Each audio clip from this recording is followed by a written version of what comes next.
Bem-vindos! Hoje vamos falar sobre uma espécie de pinguim, que é a única espécie que está em África e que habita aqui zonas de praia, zonas rochosas, zonas de costa, pequenas ilhas. Portanto, esta paisagem aqui representa um bocadinho o habitat deste animal, que é o pinguim. E nós aqui temos uma representação de uma praia muito famosa, onde o pinguim africano vive, que é a Boulders Beach. A Boulders Beach é originariamente da África do Sul. E nós aqui temos a nossa Boulders Beach,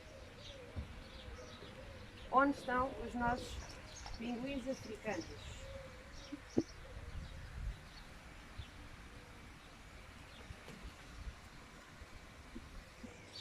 Os pinguins são de um grupo de animais que são as aves. E o que é uma ave?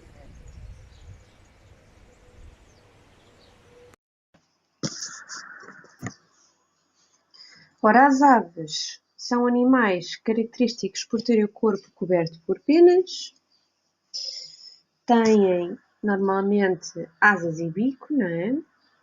Sendo que as asas das aves nem todas servem para voar, põem ovos, são ovíparas, não é? São normalmente bípedes, como nós, portanto andam em duas patas em vez de andarem em quatro, como por exemplo os mamíferos, e têm reprodução sexuada, portanto precisam sempre de uma célula feminina e de uma masculina para fecundar. Quer dizer que precisam também de um macho e de uma fêmea. Vamos pensar aqui, vamos ver aqui algumas adaptações do pinguim ao seu meio ambiente. Portanto, em primeiro lugar, ele faz parte do grupo das aves marinhas, está adaptado para viver em zonas marinhas. Está bem? Tem também as asas adaptadas, não para voar, porque eles cá fora d'água são um bocadinho desajeitados até, mas dentro d'água são muito ágeis porque as suas asas são para nadar. E então eles até conseguem chegar até aos 25 km por hora dentro d'água com a ajuda destas asas maravilhosas para nadar e também com o facto de terem um corpo fusiforme. As pernas têm uma característica importante porque elas são impermeáveis, quer dizer que não deixam passar a água. Imaginem, se eles tivessem penas permeáveis, depois o que acontece? Eles ficavam com frio, não é? E então têm penas impermeáveis que secam um bocadinho mais rápido e conseguem proteger das temperaturas frias da água, não é? Tem também esta plumagem branca e preta, e isto é assim uma adaptação a fugir dos predadores. Isto porquê? Porque eles, ao terem o peitinho branco, os predadores marinhos que estão dentro da água e que os veem de baixo, veem a sua barriga. E então confundem a barriga branca com o resto da água. E também com a reflexão do sol, fora d'água. E os predadores aéreos, que estão fora d'água e que estão no ar, vão ver uma coisa preta na água. Também não vão associar a um pinguim. Já viram como eles são espertos? Os pinguins também são aves extremamente sociais. Podem ser vistas a cuidar das penas umas das outras, não só para limpeza, mas também para remover parasitas e até também para fortalecer laços sociais. Eles têm uma característica muito interessante, é que as suas vocalizações são parecidas às do burro. E então não admira que, por exemplo, em inglês, eles chamam-se Jackass Penguin, que quer dizer pinguim burro. E, mais uma coisa, são biparentais. E já vamos ver o que é esta palavra um bocadinho mais à frente. Então, eu agora vou-vos mostrar um filme de um pinguim a nadar na água, que é para vocês verem o quão rápido ele consegue ser. E vou-vos mostrar depois um filme de um pinguim a fazer as suas vocalizações, para vocês verem porque é que eles se chamam pinguim burro.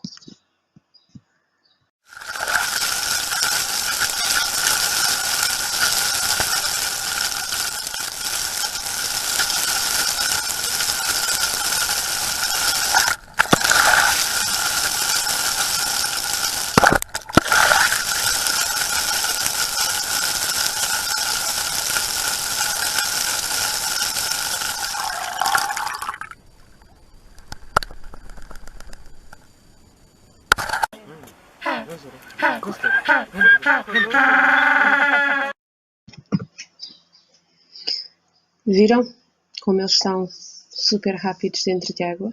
Este filme foi muito engraçado porque é mesmo a perspectiva de um pinguim, porque foi um projeto científico em que eles puseram uma câmara nas costas de um pinguim. Então a gente consegue mesmo ver quão rápido eles nadam. E o segundo filme dá perfeitamente para notar porque é que ele se chama Pinguim Burro. Tem estas vocalizações muito parecidas com um burro. Então, vamos falar aqui da dieta. A dieta que nós damos no zoo é muito parecida à dieta na Liberdade. Ora vejam.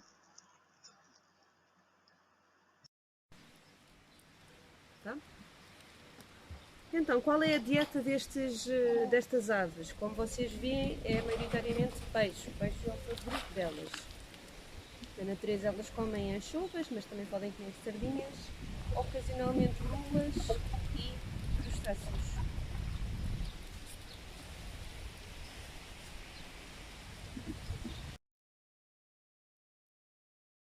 Porquê é que este pinguim se chama também pinguim de Magalhães?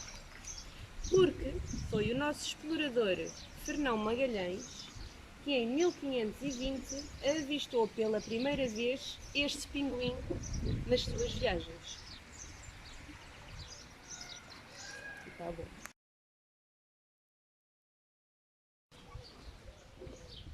Os ninhos são feitos em decorações como estas,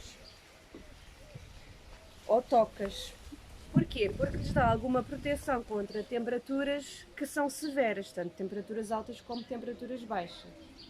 As fêmeas normalmente colocam 2 ovos que são incubados pelos 2 progenitores durante 40 dias.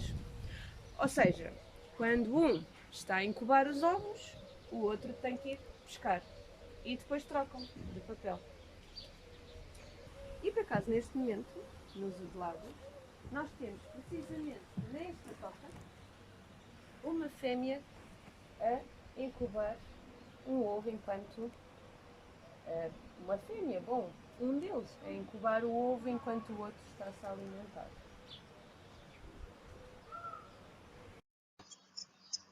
Então, perceberam a questão da biparentalidade, de eles serem biparentais? Os pinguins são como nós seres humanos. Os 2 progenitores cuidam da descendência, em vez de ser só um. Ou seja, quando eles estão a incubar o ovo ou quando já têm as crias cá fora, porque as crias não são autónomas logo quando nascem, ainda ficam uns meses com os progenitores até serem independentes. Então, vamos falar aqui das ameaças. Estes pinguins, infelizmente, estão muito ameaçados. Estão considerados em perigo de extinção. E eles têm ameaças que podem ser de fonte natural ou de fonte humana. Vamos ver as naturais. As naturais são basicamente os predadores.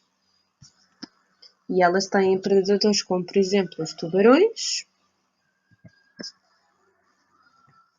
focas, que são predadores marinhos, mas depois também têm, na costa, têm que ter cuidado com os caracais, que são felinos, que podem não só comer pinguins, mas também comer os ovos. E também outras aves oportunistas que também podem comer os ovos, como as gaivotas. Agora, ameaças naturais a gente não pode fazer muito, porque é a natureza, não é? O problema é que o pinguim não está em perigo de extinção por causa das ameaças naturais, está em perigo de extinção por causa das humanas. E as humanas passam pela colheita de guano, foi quando eles descobriram que aquilo que os pinguins usam para fazer os ninhos, e que também é uma mistura usada como fertilizante, começaram a recolher esse material para fazer o fertilizante, e então os pinguins deixaram de ter material para fazer ninhos. Começaram a fazer os ninhos mais expostos e pronto, houve mais predação e houve mais a exposição dos ninhos dos pinguins. E obviamente que eles sofreram com isso. Depois dos ninhos, os seres humanos descobriram os ovos e então começaram a recolher, tirar os ovos para consumo humano.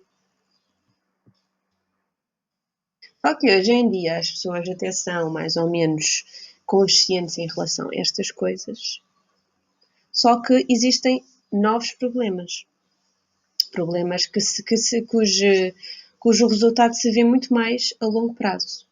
Como, por exemplo, as alterações climáticas.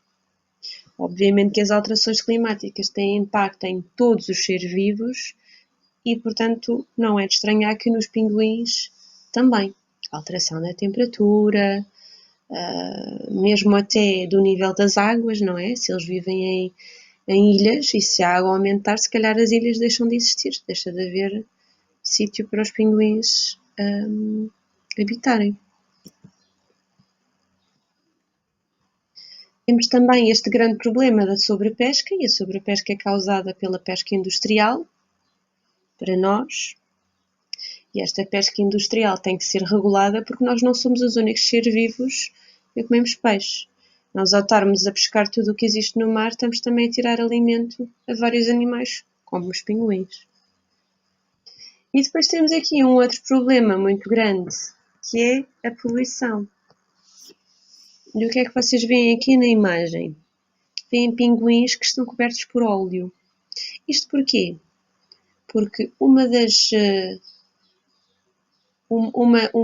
dos fenómenos de poluição que afeta muito as aves marinhas são os derrames de óleo das petrolíferas. Quando se derrama óleo para a água, como por exemplo estes pinguins têm as penas impermeáveis, o óleo não sai das suas penas, então elas morrem intoxicadas, não é?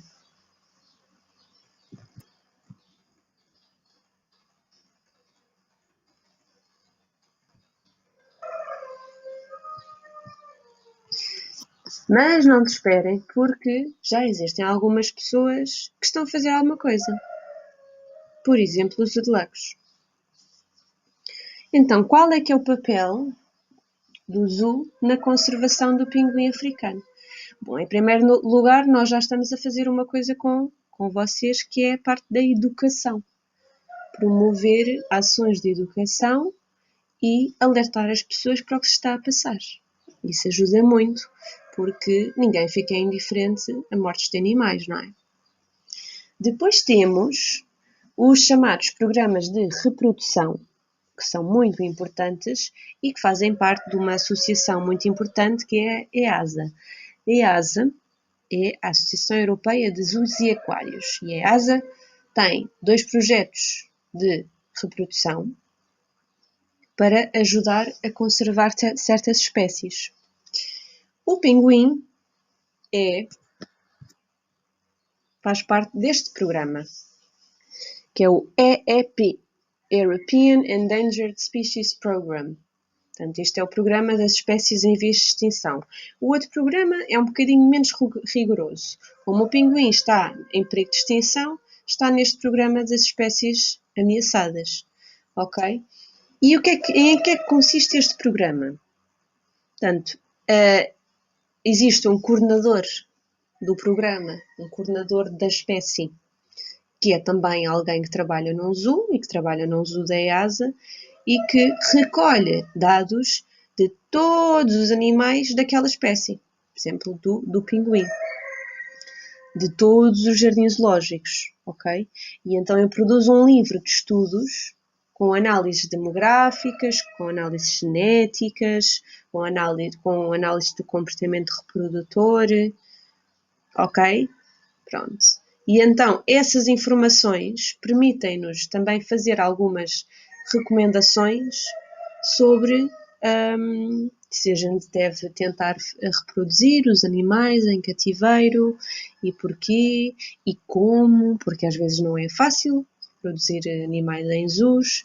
Então estas pessoas que têm muito conhecimento dão-nos essas informações que também tiram dos vários programas, das várias espécies que estão a reproduzir e que estão dentro deste programa do EEP. Ok?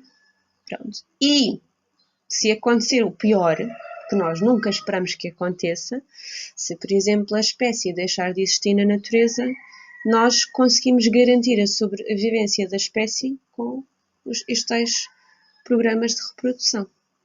Okay? E pode ser que a gente consiga reintroduzir a espécie na natureza.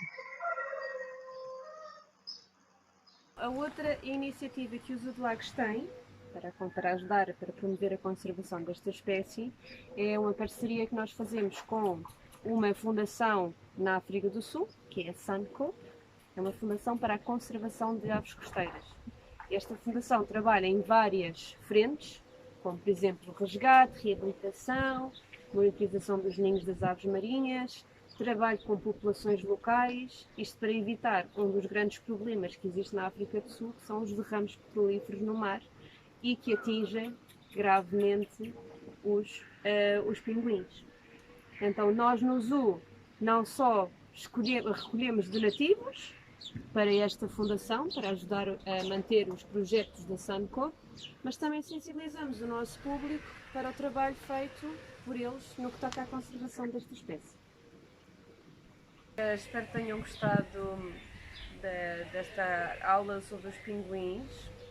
Entretanto, o zoo já abriu, portanto já nos podem vir visitar aqui à nossa Boulders Beach. E se ficarem em casa, se não tiverem escola, fiquem em casa, só continuem a estudar. E até breve.